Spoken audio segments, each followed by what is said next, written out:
ओम नमः शिवाय। शिव पुराण श्री रुद्र संहिता तृतीय खंड 54वां अध्याय। पार्वती को पतिव्रत धर्म का उपदेश। ब्रह्मा जी बोले, हे मुनि श्रेष्ठ नारद, जब शैलराज हिमालय और देवी मैना से आज्ञा लेकर भगवान शिव सभी देवताओं और ऋषि मुनियों सहित अन्य देवगणों व शिवगणों को साथ लेकर उस स्थान से बाहर चले गए, तब सप्तऋषियों ने कहा कि हे शैलराज, अपनी पुत्री को शीघ्र ही भगवान शिव के साथ भेजने की कृपा करें। यह सुनकर हिमालय बहुत व्याकुल हो गए। उन्होंने देवी मैना से पार्वती को भेजने के लिए कहा। देवी मैना ने वैदिक रीत का पालन करते हुए अपनी पुत्री का सुंदर वस्त्रों और आभूषणों से श्रृंगार किया। उस समय मैना ने एक ब्राह्मण पत्नी को बुलाकर पतिव्रत धर्म की शिक्षा देने के लिए कहा। ब्राह्मण पत्नी ने वहां आकर पार्वती को शिक्षा देते हुए कहा, हे पार्वती, इस सुंदर संसार में नारी विशेष पूजनीय मानी जाती है। जो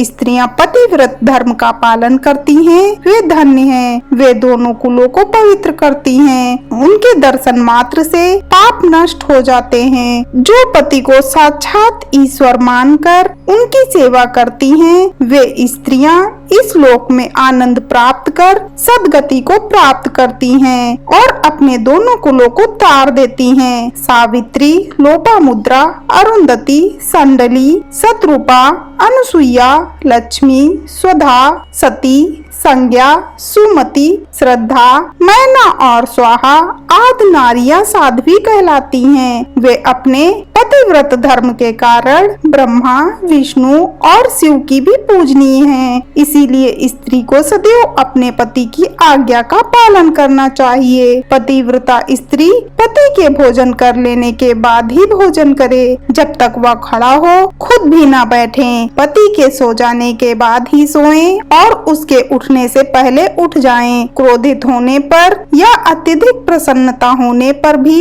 अपने पति का नाम न लें। पति के बुलाने पर सभी कामों को छोड़कर पति के पास चली जाएं। उसकी हर आज्ञा को अपना धर्म मानकर उसका पालन करें। कभी वह प्रवेश द्वार पर खड़ी न हो। बिना किसी कार्य के किसी के घर न जाएं और जाने पर बिना कहे कदापि न बैठें। अपने घर की वस्तुएं किसी को न दें। पतिव्रता स्त्री को वस्त्रों और आभूषणों से विभूषित होकर ही अपना मुख पति को दिखाना चाहिए। जब पति घर से बाहर या परदेश गया हो तो उन दिनों में पतिव्रता स्त्री को सजना संवरना नहीं चाहिए। पति के सेवन की चीजें ठीक समय पर जब उसे आवश्यकता हो तुरंत दे दें। अपना हर कार्य चतुराई और होशियारी से करें। अपने पति की हर आज्ञा का पालन करना ही पतिव्रता स्त्री का परम धर्म होता है। पति की आज्ञा लिए बिना पत्नी को कहीं भी नहीं जाना चाहिए, यहाँ तक कि तीर्थ स्थान जैसे पुण्य स्थलों पर भी नहीं। पति के चरणों को धोकर उसको पीने से ही पत्नी का तीर्थ स्नान पूरा हो जाता है। पति द्वारा छोड़े गए झूठे भोजन को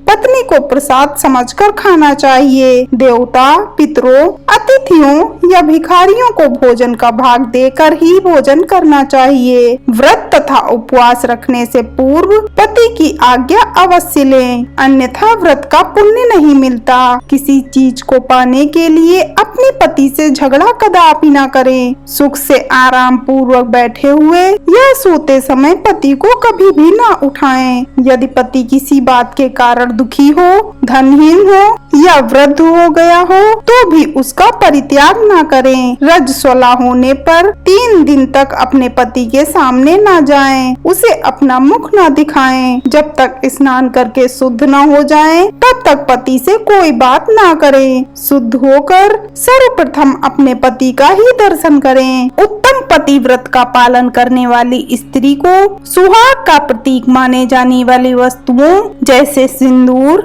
हल्दी, रोली, काजल, चूड़ियाँ, मंगलसूत्र, मंगलसूत्र, पायल, बिछुए, नाक की लौंग, कान के कुंडलों को सदैव धारण करना चाहिए। जो स्त्रियां सुहाग की निशानी मानी जाने वाली इन वस्तुओं को हर वक्त धारण किए रहती है, उनके पति की आयु में वृद्धि होती है। पतिव्रता स्त्री को कभी भी छिनाल, उल्टा आदि भागहीन स्त्रियों के साथ नहीं रहना चाहिए, अर्थात उनसे मित्रता नहीं करनी चाहिए। पति से लड़ने वाली एवं उससे वैर भाव रखने वाली स्त्री को सहेली न बनाएं, कभी भी अकेली न रहें, वस्त्रहीन होकर स्नान न करें, सदा पति के कहे अनुसार चलें, पति की इच्छा होने पर ही रमण करें, उसकी हर इच्छा को ही अपनी इच्छा समझें, पति के हंसने पर हंसें और उसके दुखी होने पर दुखी हों। पतिव्रता स्त्री के लिए उसका पति ही उसका आराध्य होना चाहिए। ब्रह्मा,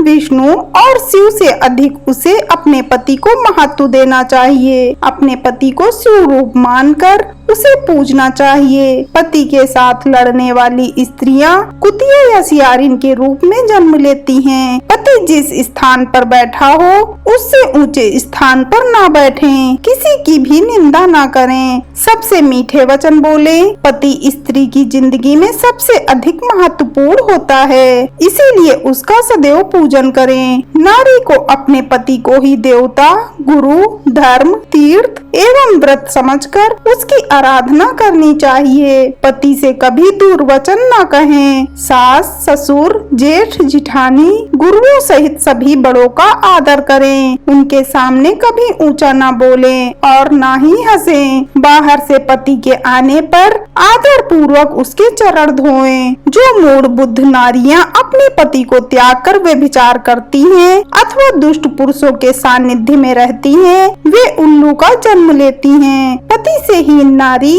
सदा के लिए अपवित्र हो जाती है। तीर्थ स्थान करने पर भी वह अपवित्र रहती है। जिस घर में पतिव्रता नारी का वास होता है उसके पति, पिता और माता तीनों के कुल तर जाते हैं, वे सीधे स्वर्गलोक की शोभा बढ़ाते हैं। इसके विपरीत जो स्त्रियां पर पुरुषों की ओर आकर्षित होकर अपने मार्ग से भटक जाती हैं, वे अपने साथ साथ अपने कुल का भी नाश करती हैं। पतिव्रता नारी के स्पर्श होने मात्र से ही वहाँ की भूमि पावन और पापों का नाश करने वाली हो जाती है। सूर्य, चंद्रमा तथा वायु देव भी पवित्रता हेतु नारी का स्पर्श करते हैं ताकि वे दूसरों को पवित्र कर सकें। पतिव्रता पत्नी ही गृहस्थ आश्रम की नींव है, सुखों का भंडार है, वही धर्म को पाने का एकमात्र रास्ता है तथा वही परिवार की वंश बेल को आगे बढ़ाने वाली है। भगवान विश्वनाथ में अटूट भक्ति भाव रखने वाले शिव भक्तों को ही पतिव्रता नारियों की प्राप्ति होती है। पत्नी से ही पति का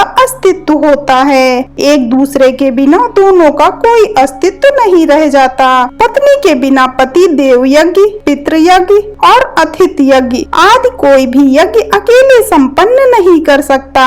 पतिव्रता नारियों को पवित्र पावनी गंगा के समान पवित्र माना जाता है। उसके दर्शनों से ही सब कुछ पवित्र हो जाता है। पति पत्नी का संबंध अटूट है। पति प्रणव है और पत्नी वेद की ऋचा। एक तप है तो एक क्षमा। पत्नी द्वारा किए गए अच्छे कर्मों का फल है पति। हे गिरजानंदिनी, शास्त्रों में पतिव्रता नारियों को 4 प्रकार का बताया गया है: उत्तमा, मध्यमा, निकृष्टा और अति निकृष्टा। ये पतिव्रता स्त्रियों के भेद हैं। जो स्त्रियां स्वप्न में भी सिर्फ अपने पति का ही स्मरण करती हैं, ऐसी स्त्रियां उत्तमा पतिव्रता कहलाती हैं। जो स्त्रियां प्रत्येक पुरुष को पिता, भाई एवं पुत्र के रूप में देखती हैं, वह मध्यमा पतिव्रता कहलाती है। जिसके मन में धर्म और लोक लाज का भय रहता है और इस कारण वह सदैव धर्म का पालन करती है, वह निकृष्टा पतिव्रता कहलाती है। जो स्त्री अपने पति से डरकर या कुल के बदनाम होने के डर से व्यभिचार से दूर रहती है, वह स्त्री अति निकृष्टा पतिव्रता कहलाती है। ये चारों प्रकार की पतिव्रता स्त्रियां पावन, पवित्र और समस्त पापों का नाश करने वाली कही जाती हैं। मुनि अत्र की पत्नी अनुसुईया ने अपने पतिव्रत के प्रभाव से त्रिदेवों ब्रह्मा, विष्णु और शिव को शिशु बना दिया था। यही नहीं, उन्होंने मरे हुए एक ब्राह्मण को अपने सतीत्व के बल से जीवित कर दिया था। हे गिरिजानंदिनी, मैंने पतिव्रता स्त्री की सभी विशेषताएं और गुण तुम्हें बता दिए हैं। अब आप इसी के अनुरूप ही आचरण किया करें। अपने पति की हर आज्ञा को सर्वोपरि मानकर उसका पालन करें। पति को खुश रखने से ही सभी मनोवांछित फलों की प्राप्ति होती है। आप तो जगदम्बा का रूप हैं और आपके पति तो साक्षात भगवान शिव हैं। आपको यह सब बताकर कोई लाभ नहीं, क्योंकि आप तो यह सब जानती ही हैं और इसका उत्तम पालन भी करेंगी। आपके विषय में तो सोचकर ही स्त्रियां पवित्र एवं पतिव्रत धर्म का पालन करने वाली हो जाती हैं। इसीलिए मुझे अधिक कुछ कहने की आवश्यकता नहीं है। मुझे विश्वास है कि आप उत्तम पतिव्रत धर्म का पालन करके संसार की अन्य स्त्रियों के समक्ष उदाहरण प्रस्तुत करेंगी। ऐसा कहकर वह ब्राह्मण पत्नी चुप हो गई। उनसे पतिव्रत धर्म का उपदेश सुनकर देवी पार्वती ने बहुत हर्ष का अनुभव किया। उन्होंने दोनों हाथ जोड़कर ब्राह्मण पत्नी को नमस्कार किया तथा उत्तम धर्म के विषय में ज्ञान देने के लिए उनका धन्यवाद किया।